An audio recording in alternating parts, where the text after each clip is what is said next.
Hello दोस्तों, मैं आपका दोस्त नवीन और आप सुन रहे हैं हॉरर कहानी मेरी जुबानी। दोस्तों, अब एक दैनिक श्रृंखला शुरू की गई है। श्रृंखला यह है कि अगर कहानी सुनने के बाद आपको अच्छी लगी तो कमेंट करके बताना कि आप कहानी कहां से सुन रहे हैं और आपका नाम क्या है। इसलिए अगली वीडियो में आपका नाम जरूर लूंगा। कृपया कमेंट करें और यूट्यूब चैनल को सब्सक्राइब करें। मेरे लिए यह छोटा सा सहयोग बहुत महत्वपूर्ण है। चलिए शुरू करते हैं आज की कहानी। होटल मालिक ने अपने नए आए मैनेजर से कहा कि तुम नए हैं और मैंने आपको सब कुछ समझाया है, लेकिन एक महत्वपूर्ण बात हमेशा याद रखना चाहिए। होटल में कुल 500 कमरे हैं और सभी कमरे किराए पर दिए जाते हैं, लेकिन पिछले 7 सालों से एक कमरा किराए पर नहीं दिया गया है। हमने यहाँ तक कि उसके आसपास के कमरों को स्टोर रूम बनाया है। वह कमरा 5वीं मंजिल पर रूम नंबर 504 है। अगर कोई बाहर है तो क्या होटल का कोई कर्मचारी भी नहीं जाता? यही कारण है कि अब से आपको यह सुनिश्चित करना चाहिए कि आप खुद रूम नंबर 504 में नहीं जाते और किसी को भी उस रूम की चाबी नहीं देते, खासकर अगर आप 5वीं मंजिल पर नहीं जाना।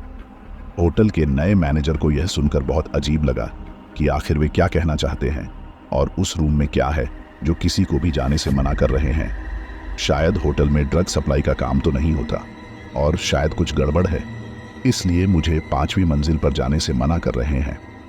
होटल के मालिक से मैनेजर ने पूछा कि क्या आप कोई गलत काम नहीं कर रहे हैं और क्यों मुझे 5वीं मंजिल पर जाने से मना कर रहे हैं। होटल मालिक ने मुझे वहां जाने से पहले कहा कि मैं पागल हूं, क्योंकि होटल इतने सालों से यहां पर है और मैं एक इज्जतदार आदमी हूं। मैंने कभी गलत काम नहीं किया है। मैंने अपनी मेहनत से हर पाई जोड़कर यह होटल बनाया है। तो मेरे बारे में बिना पता हो ऐसी बातें कैसे कर सकते हो? मैं लोगों की जान बचाने के लिए ऐसा कर रहा हूं। उस रूम या उसके आसपास कोई भी गया तो एक के बाद एक मौतें होनी शुरू हो जाएंगी और मेरा सुंदर होटल हमेशा के लिए बंद हो जाएगा। मैनेजर ने कहा कि बस कमरे में जाकर किसी की जान कैसे जा सकती है? आखिर क्या है? होटल के मैनेजर को उस रूम नंबर 504 की सच्चाई बताने ही जा रहा था कि एक लड़की वहां आ गई और मैंने होटल मालिक से कहा कि मैं पहली बार इस होटल में आई हूं, लेकिन आपका होटल बहुत अच्छा था, इतना बड़ा, इतना सुंदर, और आपने बहुत अच्छा काम किया है। होटल मालिक ने हल्की सी स्माइल करते हुए कहा कि मुझे खुशी है कि आपको मेरा होटल पसंद आया। आपको किसी भी चीज की जरूरत हो तो बस अपने कमरे से हमारे मैनेजर और कर्मचारी को फोन कर दीजिएगा। वह लड़की यह सुनकर मुस्कुराने लगी। अब मैं अपने कमरे में जाती हूँ, ये कहकर वह वहां से चली गई। होटल का नया मैनेजर जो अभी अभी आया था और अपना पहला दिन काम कर रहा था, वह होटल के बारे में अजीब बातें सुनकर उलझा हुआ और विचारों में खोया हुआ था। लड़की के जाते ही उसने होटल के मालिक से पूछा कि क्या वे उस रूम की कहानी नहीं बता रहे थे और 7 साल से वह कमरा क्यों खाली है। होटल मालिक को कुछ कहने से पहले फोन की घंटी बजने लगती है।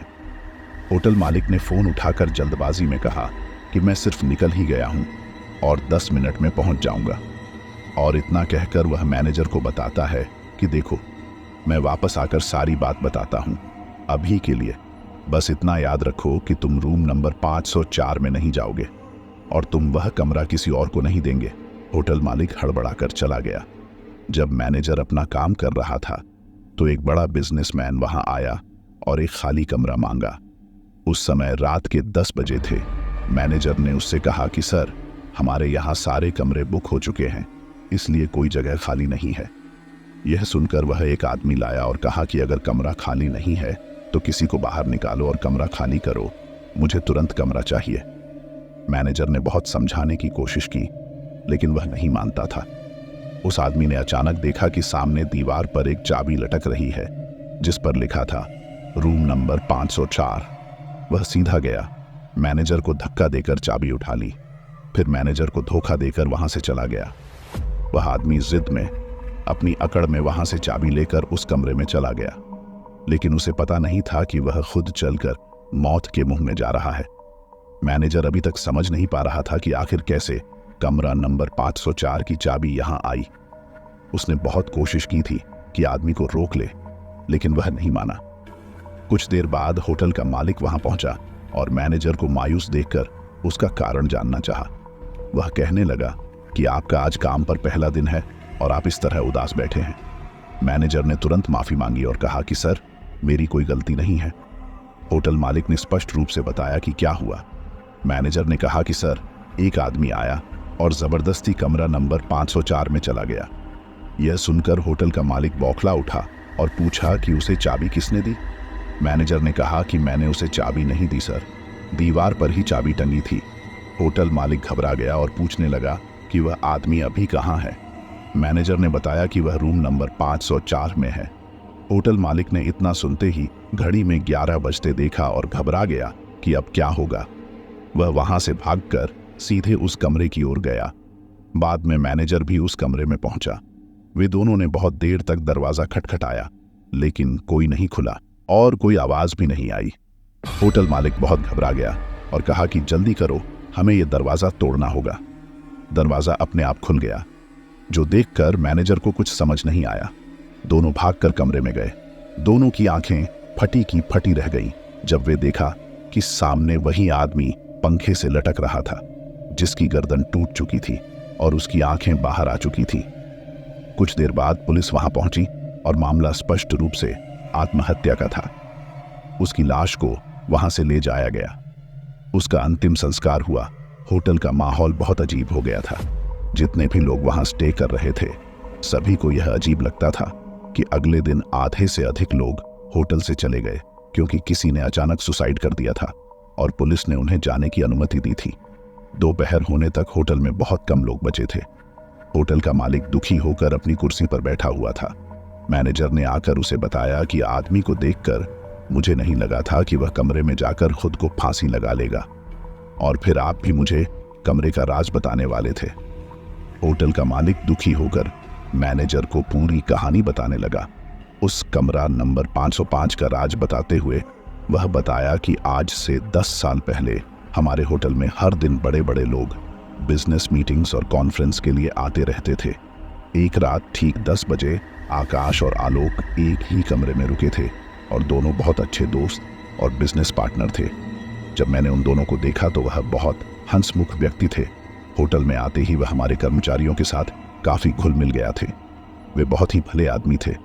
दूसरी ओर उनका दोस्त यानी उनका बिजनेस पार्टनर आकाश उस रात हमारे साथ कमरा नंबर 504 में रुका था।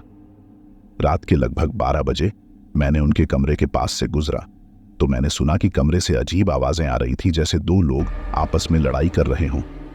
मैंने दरवाजे से अंदर झांकने की कोशिश की तो देखा कि आकाश आलोक सर को मारने की कोशिश कर रहा था। मैं बहुत घबरा गया कि आखिर क्या हो रहा था। डर से मैंने दरवाजा खटखटाकर आलोक सर को चिल्लाने लगा, लेकिन सूरज ने तुरंत दरवाजा खोला।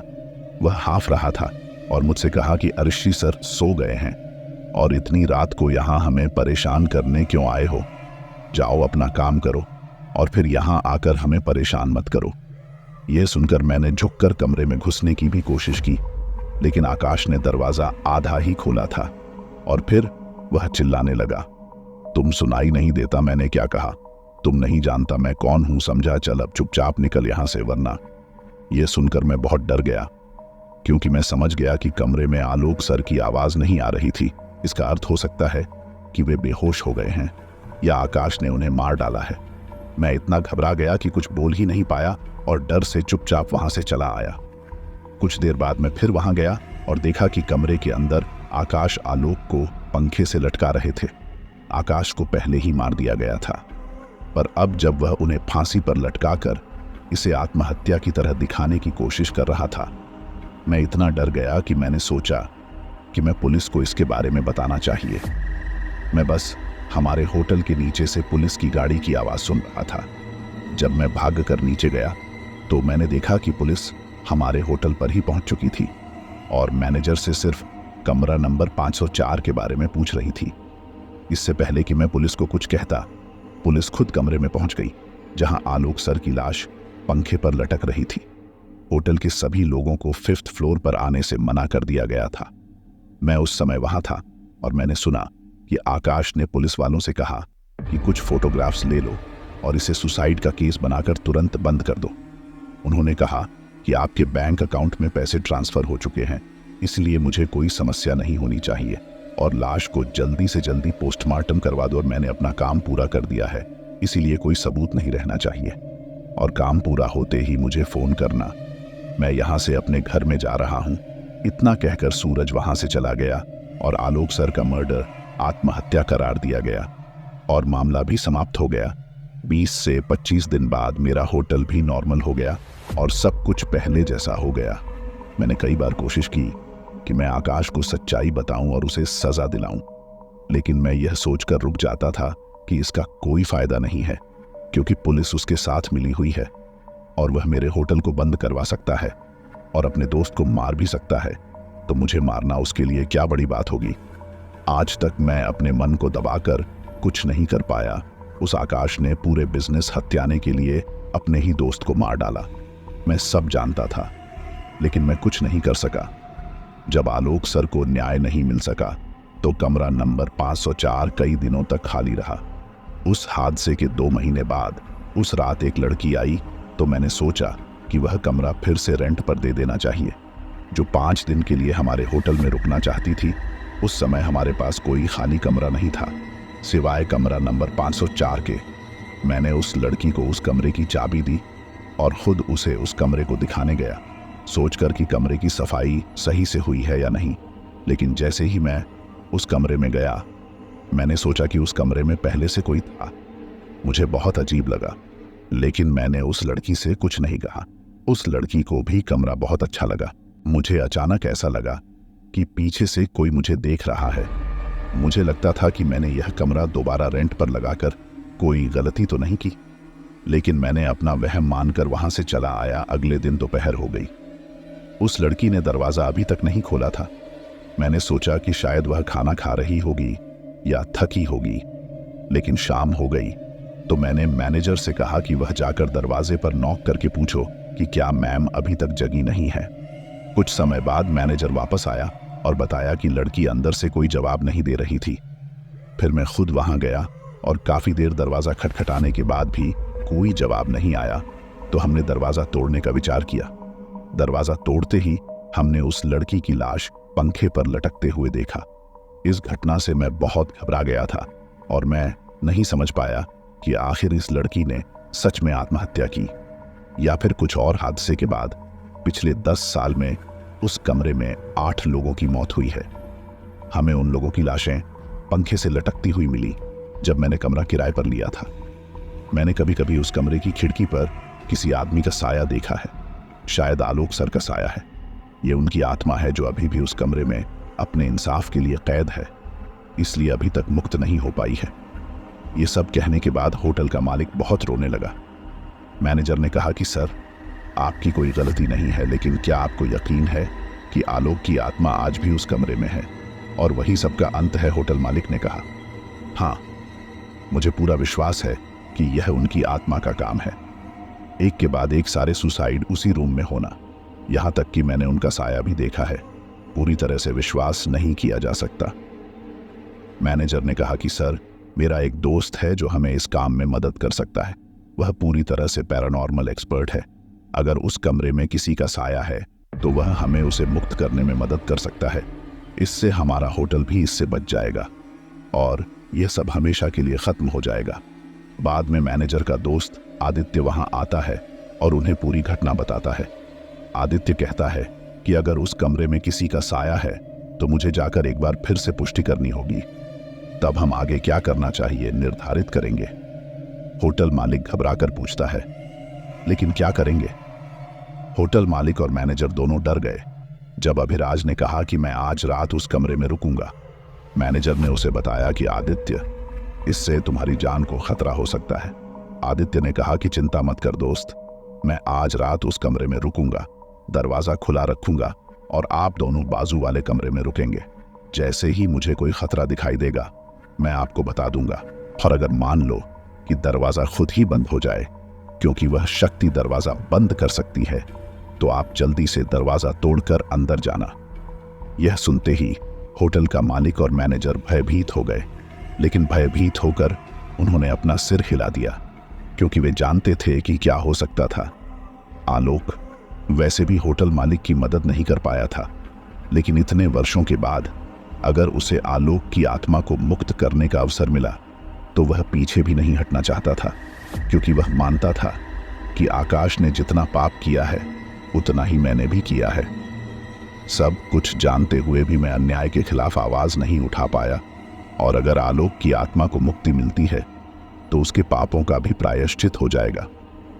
रात के लगभग 12 बज चुके थे, लेकिन होटल मालिक और मैनेजर बाजू के कमरे में बैठे आदित्य से कुछ कहने का इंतजार कर रहे थे। लगभग 12:30 बजे हो गए, लेकिन कमरे में पूरी तरह सन्नाटा था। तभी अचानक कमरा नंबर 504 का दरवाजा जोरदार बंद हो गया।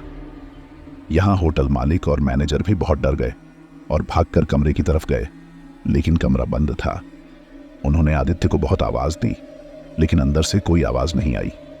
यह देखकर वह दोनों घबरा गए और जल्दी से दरवाजा तोड़ने की कोशिश की।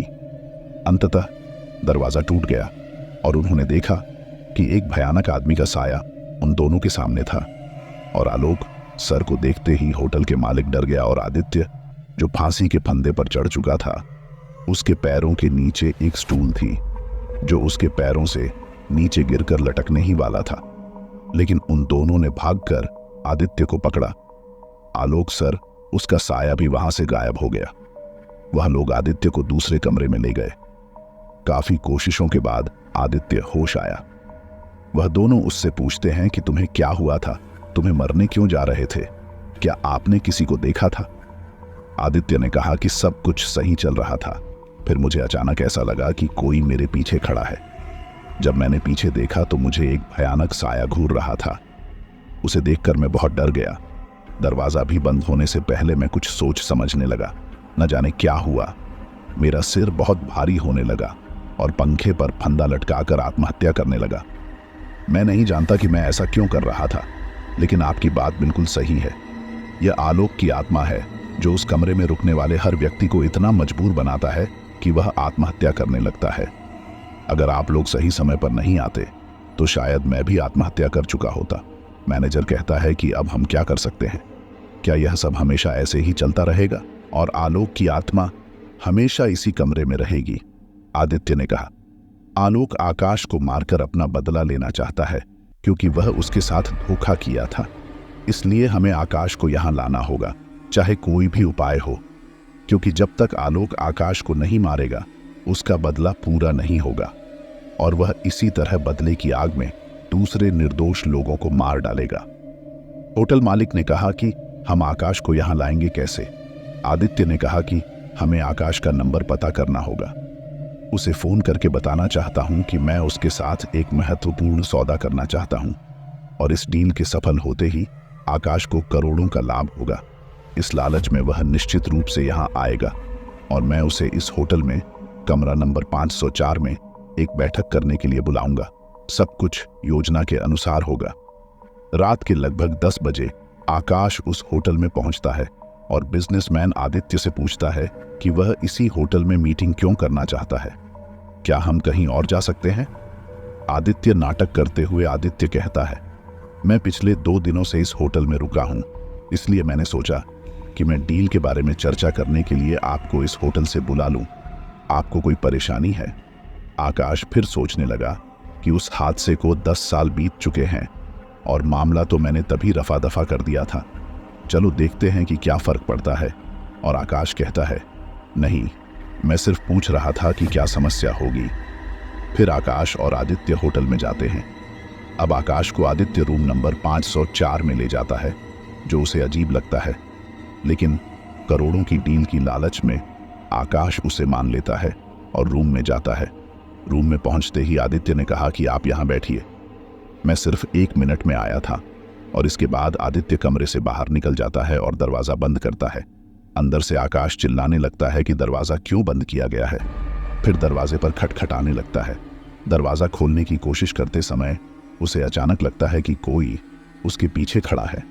पीछे मुड़कर देखता है कि आलोक की आत्मा बदले की आग में जल रही है। वह अपने हत्यारे को खुद देखकर और भी भयानक हो जाता है। यहां बाहर होटल मालिक, मैनेजर और आदित्य खड़े थे। कुछ देर तक आकाश की चिल्लाने की आवाजें आ रही थीं, लेकिन फिर कुछ देर तक कोई आवाज नहीं आई। फिर उन तीनों ने सोचा कि दरवाजा खोल दें, क्योंकि आकाश पंखे से लटक रहा था और उस दिन के बाद से आलोक का साया उन्हें फिर कभी नहीं दिखाई दिया। होटल भी पहले की तरह सामान्य हो गया। आलोक का बदला पूरा हो गया था और उसकी आत्मा शांति पा चुकी थी। इसलिए कमरा नंबर 504 भी फिर से किराए पर लिया जाना शुरू हो गया। तो दोस्तों, यह थी आज की कहानी